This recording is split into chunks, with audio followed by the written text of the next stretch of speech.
Boa noite a todos. É com grande prazer que nós reiniciamos essa atividade da Sociedade Psicanalítica com a Saraiva, né, com a Livraria Saraiva, aqui no Moinhos Shopping, né, que tem ocorrido desde 2008. Então, nós estamos chegando no nosso terceiro ano de atividades. Tá? É uma atividade que se fala sobre literatura, né? Se conversa sobre literatura. E eu acho que isso é muito importante, assim, porque tanto as pessoas que escrevem e as pessoas que... os psicanalistas têm muito prazer com a literatura. Então, é uma forma de compartilhar esse prazer e prazer com vocês que vêm aqui, enfim, compartilhar conosco dentro e em meio aos livros. Né? Então, hoje nós vamos ter aqui... A Hora e a Vez de Guimarães Rosa, né, com o nosso convidado, Rafael Ban Jacobsen, escritor, professor, pianista e mestre em física nuclear. E a psicóloga Betty Brunstein, psicanalista pela SPPA. Então, já vamos direto ao quente da história. Vou passar o microfone para o Rafael. Então, boa noite, já anoiteceu, então já posso dizer boa noite. Quero, antes de iniciar, antes de dar a vez e a hora para o Guimarães Rosa, que é o nosso astro da noite, gostaria de agradecer o convite, mais uma vez, da Sociedade Psicanalítica, que confia em mim essa missão, né, eu não diria de explicar ou de devassar ou qualquer coisa assim, a obra de Guimarães Rosa, porque isso é simplesmente impossível, mas sim de dividir o prazer da leitura, né? Como foi colocado. Acho que é justamente isso. Eu sou simplesmente uma pessoa que escreve, né? Eu sou um escritor, não sou um crítico literário, eu não tenho estudos formais na área de letras. Eu estou aqui justamente como um leitor de Guimarães Rosa e um grande fã desse autor. O que eu vou falar, basicamente, é um grande mosaico, uma coxa de retalhos de vários aspectos. Eu vou tentar passear um pouco sobre a vida dele, sobre aspectos gerais da obra, e vou me centrar muito no Grande Sertão Veredas, que é o único romance que ele escreveu, né, e que é o que eu realmente conheço, se é que você pode dizer assim, da obra dele, o que realmente eu mais gosto, pelo menos, da obra dele. Talvez porque eu também seja um romancista por excelência, eu me encontro na narrativa longa. Guimarães Rosa, esse autor, ele nasceu em Cordisburgo, uma pequena cidade do interior de Minas Gerais, né, em 1908. E essa cidade, encravada no sertão mineiro, veio muito a formatar a percepção, a visão de mundo que ele veio depois a expressar na sua obra literária. Né. O Guimarães Rosa, na verdade, ele sempre foi muito curioso, sempre gostou muito de línguas, desde jovem. Ele se formou em medicina em Belo Horizonte, e ele resolveu seguir carreira médica no interior. Ele era um médico do interior, com uma vida típica de médico do interior, que ia no lombo do burro atender os pacientes nos lugares mais ermos. Até que um belo dia ele se desencantou da medicina, porque ele percebeu que ele, como médico, não conseguiria jamais aplacar toda a dor, todo o sofrimento do mundo. E aquela presença constante da morte, aquilo começou a decepcionar muito ele, e ele resolveu mudar de vida. Então, um amigo sugeriu que ele fizesse o concurso para a carreira diplomática, para o Itamaraty, e foi de fato o que ele fez. Ele foi aprovado e ingressou na carreira diplomática. Nessa época já, né, na década de 30, o Guimarães Rosa ele já tinha os seus escritos particulares. Ele não havia publicado nenhum livro, publicava algumas coisas em jornais, periódicos. E digamos que o primeiro happening literário do Guimarães Rosa foi em 1936, quando ele escreveu e submeteu a um concurso da Academia Brasileira de Letras um volume de poesias intitulado Magma. Ela recebeu, os originais inéditos desse livro de poesias receberam o primeiro lugar nesse prêmio da Academia. Só que, estranhamente, depois do prêmio, Guimarães Rosa colocou esse livro na gaveta e jamais o publicou. Ele foi ser publicado pela primeira vez, de fato, em 1997. 30 anos depois do falecimento do Guimarães Rosa. Há várias razões que se pode especular por que ele deixou o volume de poesias Magma na gaveta. Algumas razões, digamos assim, do ponto de vista da criação literária e outras razões do ponto de vista pragmático. Do ponto de vista da criação literária, a gente pode dizer que talvez ele já tivesse com outros interesses. Porque logo em seguida, ele já estaria com outro livro, dessa vez de contos, pronto, chamado Sagarana, né? E então provavelmente ele já estava nessa época, logo depois de concluir esse volume de poesias, ele já estava se interessando mais pela prosa, já estava encontrando a sua dicção própria, a sua voz autoral mais na prosa. E estava partindo para um outro tipo de experimentação com a linguagem, que é o que viria a ficar muito fundamentado e sedimentado na obra dele dali por diante. Então talvez ele julgasse o Magma uma tentativa um tanto ingênua, algo menor frente ao que ele já vinha arquitetando na mente dele. Mas há algumas razões pragmáticas também. A razão pragmática é basicamente a seguinte, né? Em 38, ele submeteu um livro de contos, esse que viria a ser o Sagarana, a um outro concurso literário da livraria José Olímpio, do Rio de Janeiro. Só que dessa vez ele não ganhou, ele ficou em segundo lugar. Ganhou um outro livro chamado Maria Perigosa, que ninguém conhece, né, hoje, né? Pois é. E na verdade houve um dos jurados desse concurso literário da José Olímpio era o famoso Graciliano Ramos, que inclusive votou no Maria Perigosa, e ele, anos depois, rememorando esse acontecimento, ele expressou nas seguintes palavras: ele sentia um vago arrependimento de não ter votado na época no Sagarana. Mas, de qualquer modo, em 38 ele submeteu esse livro de contos, não ganhou o concurso, de novo ele colocou o livro de contos na gaveta e foi nomeado, aí vem a razão pragmática, cônsul adjunto em Hamburgo.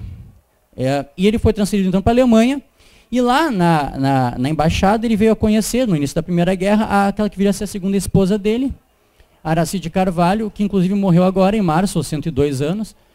E, bom, eles tiveram inclusive uma atuação muito interessante nesse contexto da Segunda Guerra Mundial na Alemanha, porque eles, digamos assim, eles emitiram muito mais passaportes para judeus saírem do país do que era permitido pela política do Terceiro Reich. Assim. Então eles malandrearam para conseguir salvar a pele de alguns judeus e por isso, inclusive, eles foram reconhecidos pelo Estado de Israel como justos. E a Araci, inclusive, ela é a única mulher, até onde eu me lembro, que tem uma das poucas que tem um reconhecimento lá no Museu do Holocausto, né? Como um justo entre as nações, que é o título máximo, assim, Bom, de qualquer forma, o que acontece, então, depois disso, né? Depois disso, o livro Sagarana está na gaveta, o Guimarães Rosa ele começa a retrabalhar esse livro.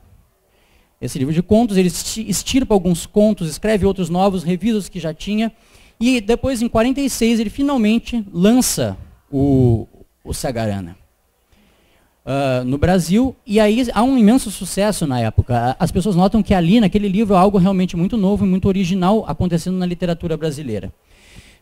E nós vamos falar um pouco sobre o que era essa novidade, né, que o Sagarana trazia. Mas agora a gente vai dar depois desse livro de contos Sagarana, ele tem de novo um hiato de 10 anos, sem publicar nenhum livro. Até que em 56, ele publica quase de uma vez só 2 livros. Corpo de Baile, que é um ciclo de novelas, que são narrativas mais longas, dividido em 2 volumes, cada um com umas 400 e poucas páginas, e o grande romance dele, né, o Grande Sertão Veredas. E aí sim, realmente, ele basicamente demole todas as percepções, ou digamos assim, todos os paradigmas que a crítica brasileira literária da época era capaz de absorver com essas 2 obras que foram veramente revolucionárias, né? Bom, aí logo, ele entusiasmado com esse impacto do Grande Sertão e do Corpo de Baile, ele tenta uma candidatura para a Academia Brasileira de Letras em 1957, só que ele recebe só 10 dos votos possíveis, que eram 38, e depois ele tenta uma segunda vez, em 1963. Aí sim ele é eleito por unanimidade, só que tinha uma coisa. É uma história mal explicada, não sabem bem se é uma intuição própria, um amigo que tinha tido algum pressentimento, tinha falado para ele, que se ele tomasse posse na cadeira, ele viria a falecer. Então ele tinha essa crença nele, e por causa disso ele adiou a posse dele por 4 anos. Caso inédito na academia. Ele foi eleito em 63, ficou adiando, apesar de morar no Rio de Janeiro, de estar do lado da academia, ele adiou por 4 anos.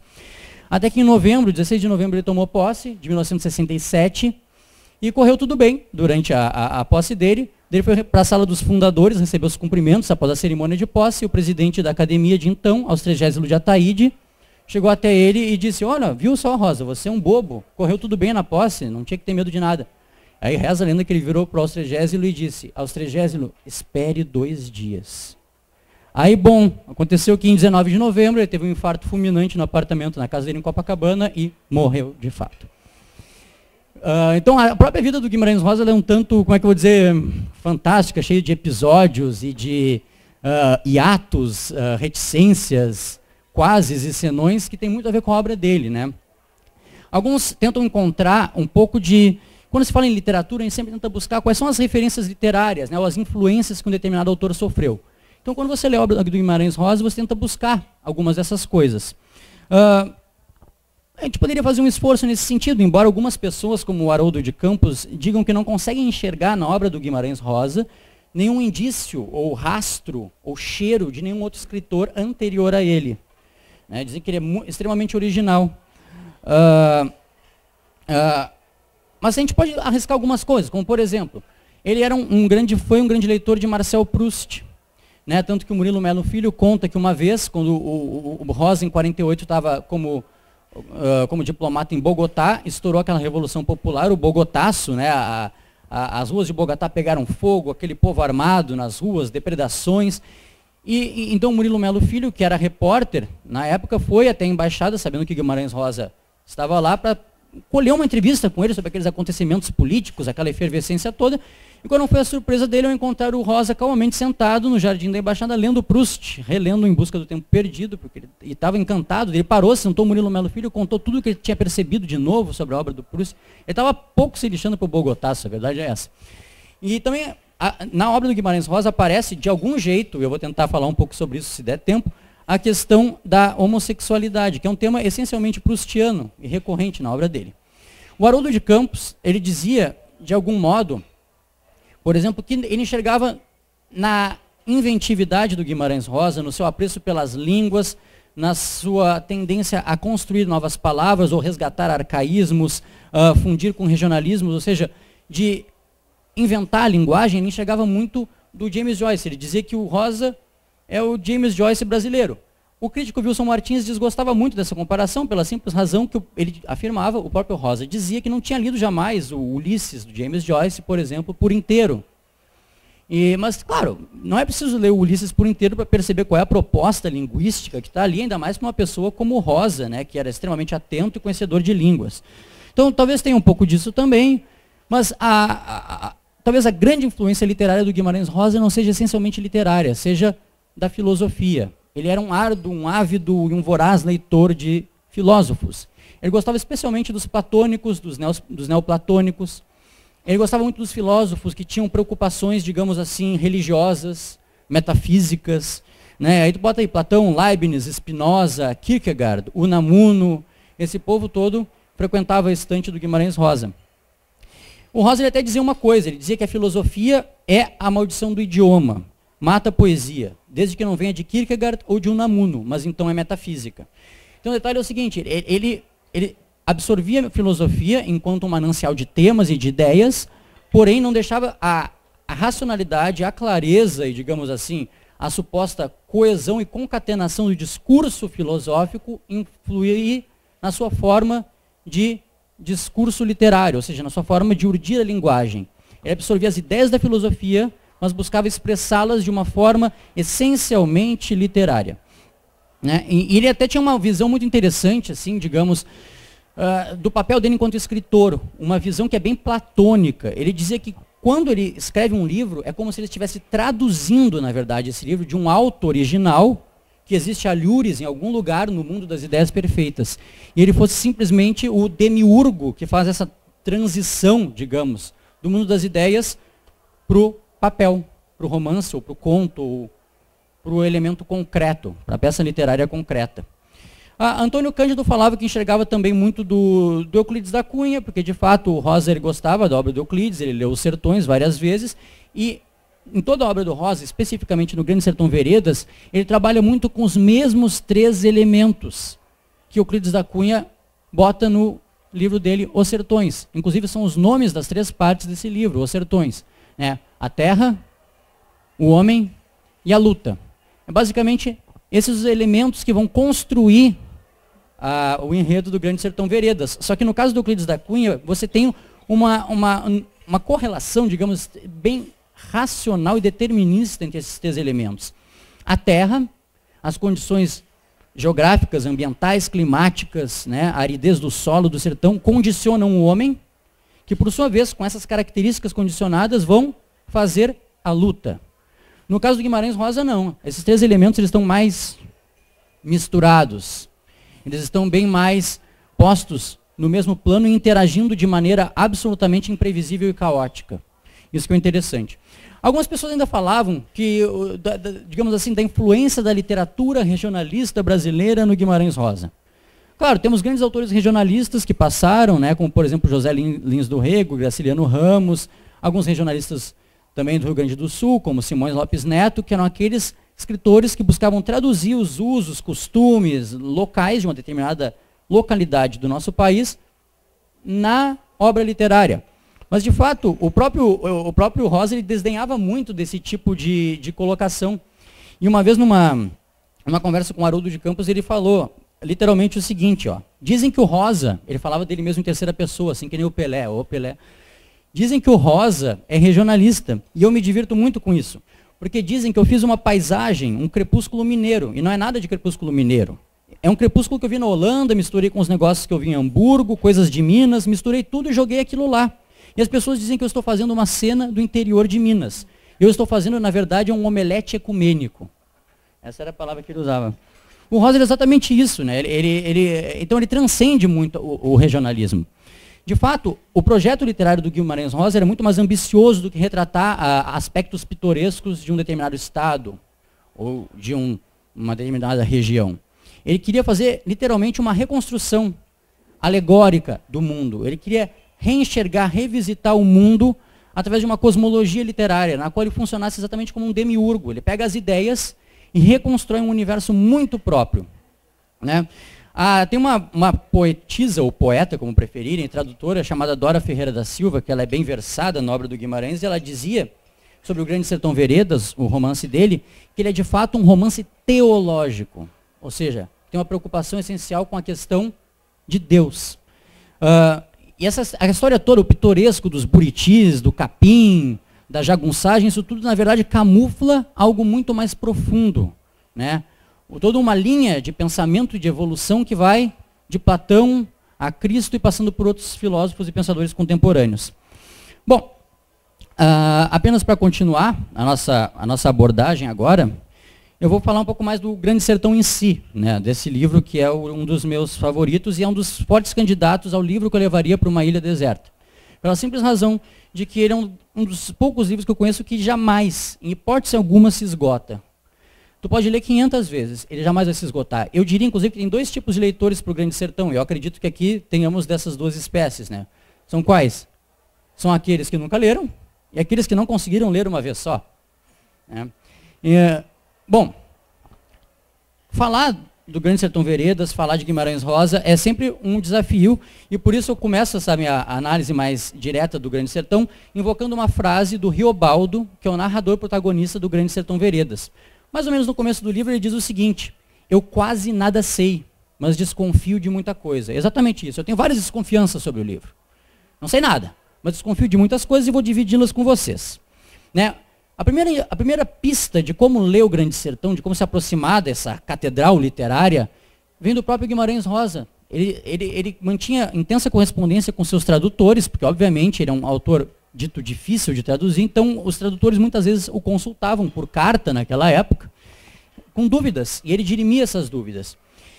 E ele falou basicamente o seguinte, ó, que ele considerava, numa escala de valores, com relação ao conteúdo da obra dele, ele considerava que o cenário e a realidade sertaneja valiam 1 ponto na escala de importância. O enredo, 2 pontos. A poesia do texto, 3 pontos. E agora, o valor metafísico e religioso da obra, 4 pontos.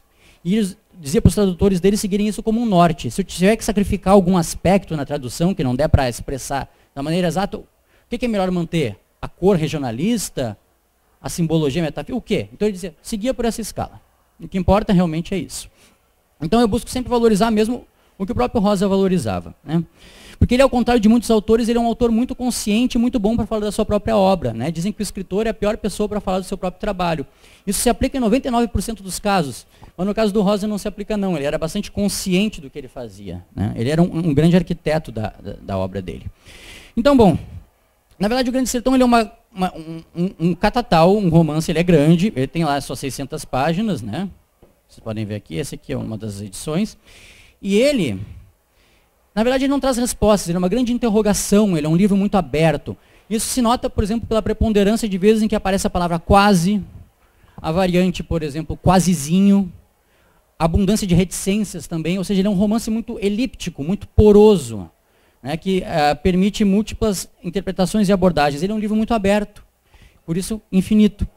No aspecto da linguagem, então, que é uma das coisas mais importantes do Guimarães Rosa, o que tem? Ele pega a linguagem regional, sertaneja, lá daquele sertão que vai de Minas ao sul da Bahia, pegando um pedaço de Goiás, mas ele pega essa linguagem oral e ele mistura isso, ele reconstrói essa linguagem sertaneja, tipicamente sertaneja, a partir da experiência dele de erudito conhecedor de línguas.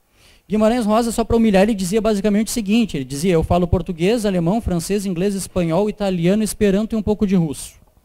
Leio sueco, holandês, latim, grego, e entendo alguns dialetos alemães. Estudei a gramática do húngaro, do árabe, sânscrito, lituano, polonês, tupi, hebraico, japonês, do checo, do finlandês e do dinamarquês também. E bisbilhotei algumas coisas a respeito de outras línguas, ele falava. Então, ele, com esse vasto conhecimento linguístico, ele, na busca das palavras para escrever a obra dele, ele ia muito além daquilo que nós escritores chamamos de le mot juste, né? Flaubertiano. Flaubert é que cunhou essa expressão de, quando você está escrevendo um texto, buscar a palavra exata que descreve ou aquela ação, ou aquele sentimento, ou aquele objeto. Mas o Flaubert fazia essa busca onde? Dentro do idioma no qual ele escrevia, que era o francês. O Rosa ia além. Ele buscava dentro do idioma português, mas se ele não achava, ele não tinha pudor nenhum em buscar nos arcaísmos do português, aquelas palavras que não se usam mais. Ah, não achou? Não tem problema, vamos procurar no espanhol, no russo, no hebraico, no tcheco, ele procurava em todas as línguas. E às vezes transliterava quando necessário. E se não achasse, ele inventava uma nova palavra, a partir de radicais de quantas línguas ele bem entendesse necessárias para traduzir a ideia exata. Então as pessoas, às vezes, ele ganhou essa fama de autor difícil de ler. Ele, com muito bom humor, ele rebatia isso dizendo, não, eu não escrevo difícil, eu sei o nome das coisas. Então ele tinha uma visão bastante pouco ingênua da linguagem. Ele dizia que ele buscava a palavra no seu primitivismo. Naquele momento em que a palavra ainda não se desgrudou da coisa, elas ainda têm uma relação muito próxima e muito íntima. Porque a evolução da linguagem vai afastando as palavras cada vez mais do seu significado primevo, digamos assim. O Rosa buscava essa raiz. Essa origem, isso que interessava a ele. Então, a experiência de ler um texto do Rosa, como Grande Sertão Veredas, é como se a linguagem ela não estivesse pronta, é como se ela estivesse sempre se construindo diante dos teus olhos, conforme a narrativa e o enredo vão progredindo. Então, é uma sensação muito, muito estranha. Tu assiste ao mesmo tempo a evolução do pensamento filosófico da humanidade, a evolução da própria linguagem, e tudo isso mesclado com uma enorme capacidade de urdir histórias, porque o Rosa também ele gostava muito de compilar os causos, né, do sertão, e situações, obviamente, que ele simplesmente inventava para criar enredos bastante ricos, complexos em acontecimentos também. Então, acontece uma outra coisa importante, né, quando a gente para analisar o Grande Sertão. O que é que temos aí? Grande Sertão, né, Veredas. Esse é o título do grande romance dele. Pode parecer o quê? É Grande Sertão, Veredas. Parece uma explicação, mas é claro, é muito mais do que uma explicação. A gente tem aí, na verdade, uma composição por justa posição, ou por oposição, até se quiserem. De um lado tem o quê? O Grande Sertão. É um, único, bem determinado. Do outro lado, veredas. Plurais, múltiplas, mais indeterminadas, imprecisas. E essa ambivalência, ela expressa várias coisas da própria obra, né? Expressa não só o ambiente geográfico desse grande sertão, que eu disse, de Minas, que pega um pouco da Bahia e de Goiás, que é o cenário, e das múltiplas veredas, caminhos pelos quais os personagens andam, mas também no sentido mais filosófico, né? A vida como esse grande sertão que nos abraça, e as múltiplas veredas ou escolhas de trajetórias que nós, enquanto seres humanos, protagonistas de uma saga humana, podemos escolher para percorrer esse grande sertão que é a vida, né? Também pode-se observar essa justaposição na questão da linguagem, né? Tem de um lado o grande sertão, a grande eloquência, né? O grande discurso, essa fala erudita, um tanto megalomaníaca, e do outro lado as veredas, a miudeza do falar regional, aquela palavrinha específica que ele colheu e que só é falada num determinado canto do sertão mineiro. Então, é muito, muito, muito rico o Guimarães Rosa sobre esse aspecto.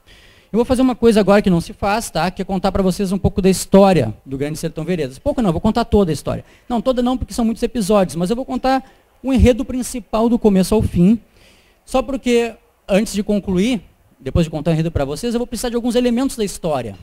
E não vai ter graça eu ficar falando aqui da história se vocês não conhecem a história. Eu acho que tem, como eu disse, os dois tipos de leitores aqueles aqui hoje, né?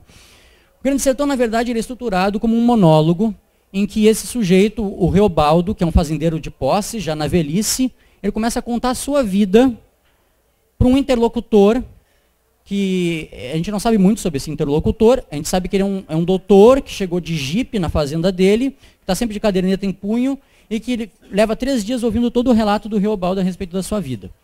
E o Reobaldo conta a vida dele, especialmente o tempo em que ele passou na jagunçagem, ou seja, atuando como um jagunço no sertão.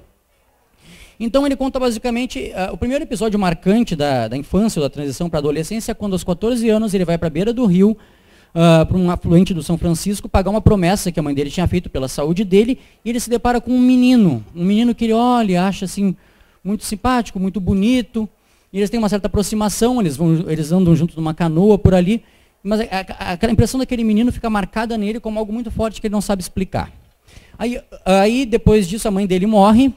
A mãe dele era uma mulher pobre que trabalhava numa fazenda, ela morre. E aí o Reobaldo ele vai para a casa do padrinho dele, para a fazenda do padrinho dele, que ele desconfiava, na verdade, era pai dele. E aí acontece o seguinte, tem sempre uma fofoca aqui sobre, aquele cara é o pai, não é o pai, ele começa a ficar desconfortável com isso, na casa do padrinho, ele foge da casa do padrinho e começa a errar, meio sem rumo, até que ele vai parar na casa de um sujeito que serve como coiteiro dos jagunços de um outro fazendeiro muito poderoso, chamado Joca Ramiro. Um fazendeiro poderosíssimo, que adquire quase áreas de divindade assim, no enredo da história. E nessa casa desse cara que acolhe os jagunços do Joca Ramiro, de repente, quem é que ele não vê entrando pela porta, já alguns anos depois, agora mais crescido, o tal do menino que ele tinha encontrado na beira do rio. Ele veio descobrir que esse menino, ele é, na verdade, ele é um dos jagunços do Joca Ramiro, de fato, e ele se apresenta, ele disse que se chama Reinaldo, e a partir dali, até mesmo pela força desse reencontro, o Reobaldo, ele se sente impelido a se juntar aos jagunços do Joca Ramiro, e de fato se junta.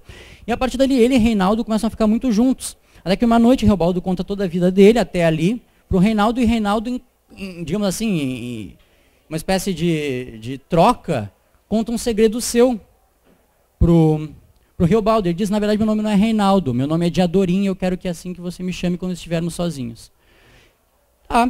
E daí esse bando de jagunços deles é comandado por 2 caras, chamados Hermógenes e Ricardão. São os lugares tenentes do Joca Ramiro no bando de jagunços. Até que, eles seguem ali pelo interior, o Reobaldo não gosta muito daquela vida de jagunço, mas algo o prende ali, e esse algo a gente subentende é a presença de Reinaldo de Adorim, até que um belo dia há uma reviravolta. O Hermógenes e o Ricardão, que são os líderes do bando, assassinam em traição o Joca Ramiro, o poderoso fazendeiro. E a partir dali o que acontece? O bando de jagunços resolve vingar aquela morte. E vai atrás desses 2 que são chamados de Judas ao longo da obra, desses 2 traidores. E o que vai acontecer então a partir daí é uma série de peripécias, né? Em que eles vão perseguir os Judas, os traidores e os seus seguidores pelo sertão, em busca de um conflito para esse ajuste de contas. Bom, nesse conflito eles vão passar por vários lugares, um dos lugares é uma fazenda, nos Buritis Altos, uma fazenda de um outro fazendeiro que era amigo do falecido Joca Ramiro, e esse fazendeiro, também muito rico, tem uma única filha chamada Otacília, por quem Reobaldo meio que se enamora durante a sua estada nessa fazenda, como passagem, e a Otacília, antes do bando de jagunços partir de lá, promete esperar pelo Reobaldo para casarem, quando passar a refrega essa da vingança. Diadorim fica muito enciumada, ou melhor dizendo, enciumado, com essa situação, né, da aproximação entre Reobaldo e Otacília.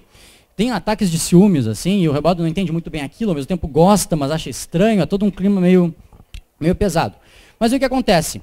O bando segue, e lá pelas tantas eles vão parar numa encruzilhada chamada Veredas Mortas. E lá